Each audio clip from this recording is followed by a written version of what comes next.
अस्सलामुअलैकुम। आज मैं आपके साथ शेयर कर रहा हूँ महाराष्ट्र के हर घर में बनने वाला कांदा लहसुन मसाला।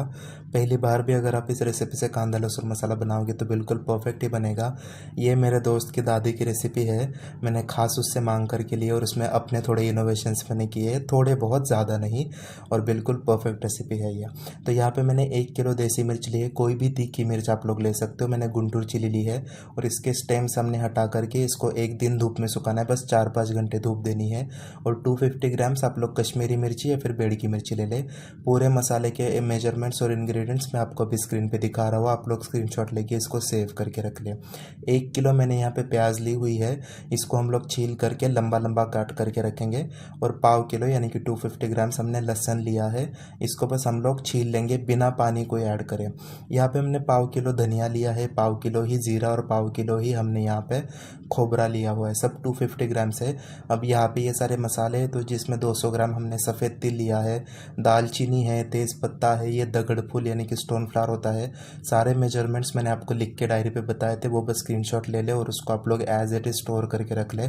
लाइफ टाइम यही रेसिपी से आप लोग बनाइएगा। मोटा नमक मैंने इस्तेमाल किया है, लौंग ली है, इलायची है, खसखस है, काली मिर्ची, शाहजीरा, बड़ी इलायची है। इतनी सारी चीज़ें हमको इसमें लगेगी। और साथ ही साथ हींग भी लगेगा हमको, 10 ग्राम हींग यानी कि 1 तोला हमको हींग के खड़े लगेंगे। तो चलिए फटाफट इसको बनाना शुरू करते हैं। मिर्ची को मैंने 4-5 घंटे धूप दिखाने के लिए रख दिया है। यहाँ पे हम लोग बिल्कुल आधा आधा टीस्पून ही ऑयल डालेंगे, बहुत सारा ऑयल नहीं डालना है वरना मसाले पीसने में दिक्कत करेंगे आपने। और बिल्कुल लो फ्लेम पे ही मसाले भुनने हैं। धनिया को भुनना है आपने और बस 2-2 3-3 मिनट ही आपने हर मसाला भुनना है, लेकिन अलग अलग भुनिएगा क्योंकि किस मसाले का साइज़ बड़ा होता है, किसका छोटा होता है। हर मसाले को भुनने में टाइम अलग लगता है। एक साथ भुनोगे तो जैसे आपने अगर खसखस जीरे के साथ भून ली तो खसखस काफ़ी ज़्यादा जल जाएंगे और जीरा कच्चा रह जाएगा। तो हर मसाला इत्मीनान से, थोड़ा टाइम कंज्यूमिंग है लेकिन 15-20 मिनट लग जाएंगे आपको। हर मसाला बस 2-2 मिनट ही आपने भुनना है, ज़्यादा नहीं। और बिल्कुल थोड़ा थोड़ा ऑयल डाल के भुनना है। जिस मसाले में आपको ज़्यादा ऑयल डालना है वो मैं आपको बताऊँगा। खड़े गरम मसाले जो है वो मैं सारे एक साथ भूनूंगा क्योंकि इनकी क्वांटिटी काफ़ी कम है और ये लगभग एक इकट्ठे ही भुन जाएंगे अच्छे से। बस दालचीनी को थोड़ा टाइम लगेगा तो उसके मैं टुकड़े कर लूँगा हाथों से तोड़ तोड़ के, तो वो ईजिली भुन जाएगा। बाकी सारे जो धनिया, तिल और साथ ही साथ जीरा था सफ़ेद वाला, उसको मैंने अलग अलग भुना है। सभी चीज़ें निकाल करके एक बड़े से टोकरे में आपने रखनी है। बस सारी जो सूखी चीज़ें वही इकट्ठा रखनी है, प्याज लहसुन इसमें मिक्स नहीं करना है। अब यहाँ पे मैं दगड़ फूल अलग से ही भुन रहा हूँ क्योंकि इसको भुनने में टाइम लगता है।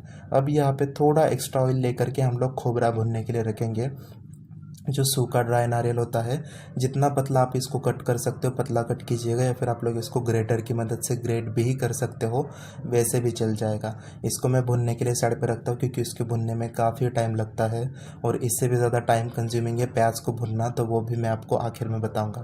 तेज़ पत्ता भी मैंने भून लिया है और इसी प्रकार से थोड़ा थोड़ा तेल डालते हुए मैं सभी मसाले भून रहा हूँ। बेसिकली यहाँ पे भी हम लोग खसखस डालेंगे।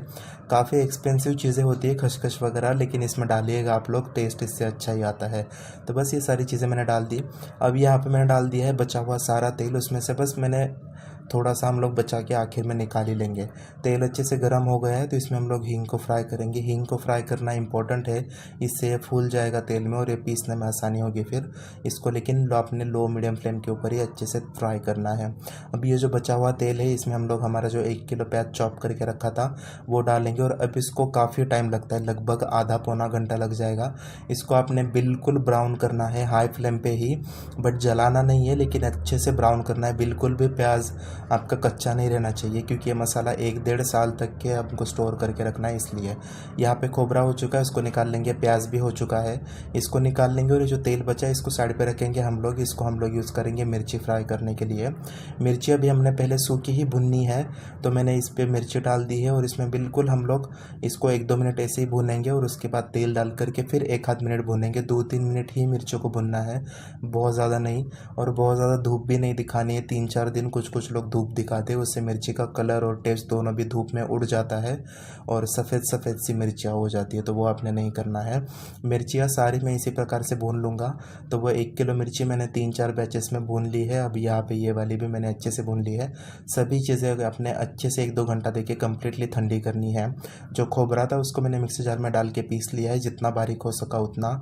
यहाँ पे प्याज था उसको भी मैंने पीस लिया है।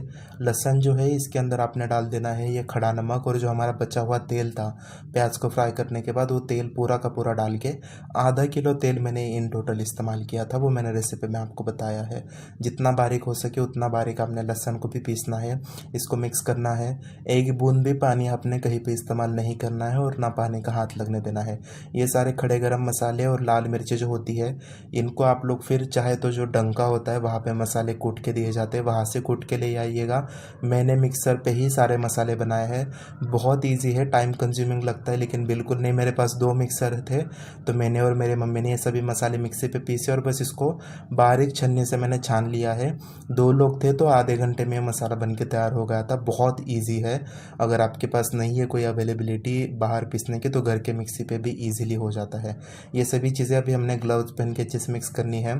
अगर आपको टॉलरेंस है काफ़ी स्पाइसी का तो आप लोग हाथ से ही मिक्स करें, वरना बट क्या होता है ना, कभी कभी हाथ की उसमें वो भी लग जाती है, मॉइस्चर हाथों में भी हमारे गर्माहट होती है, उससे फिर मसाला ख़राब होने के भी चांसेस होते हैं और बहुत हाथ जलता है क्योंकि ये एक्सट्रीमली स्पाइसी मसाला बनता है। तो बस हमारा मसाला हमने अच्छे से मिक्स कर लिया है। अब मैं इसको आपको तोल के दिखाता हूँ। ये बहुत ज़्यादा क्वांटिटी में बनता है। यहाँ देखिएगा, ये लगभग 1800 ग्राम इस वाले बाउल में आया है और बाकी बचा हुआ मैं दूसरे बाउल में आपको नाप के दिखाता हूँ। तो मैंने इन टोटल 1.25 किलो मिर्ची ली थी और 1.25 किलो हमारा बाकी का सामान था। तो इन टोटल जो हमारा गरम मसाला बना है वो 1800 प्लस 700 के ऊपर थोड़ा सा है, तो लगभग 2.5 किलो हमारा ये मसाला बना हुआ है। और महाराष्ट्र में जो सब्जियाँ बनती है उसमें सिर्फ ये मसाला और नमक इतनी ही चीज़ें डलती है। हल्दी डालनी हो तो हल्दी, गरम मसाला, लाल मिर्ची, धनिया पाउडर, एक्स्ट्रा कुछ भी नहीं, सिर्फ यही चीज़ें डलती है। तो आप लोग इसको ज़रूर ट्राई कीजिएगा और ये रेसिपी सेव करके रखिएगा। ये बहुत परफेक्ट वाली रेसिपी है। तो कैसी लगी आज की रेसिपी कमेंट सेक्शन में ज़रूर बताइएगा। फिर मिलेंगे ऐसे की रेसिपी के साथ, तब तक के लिए बाय बाय।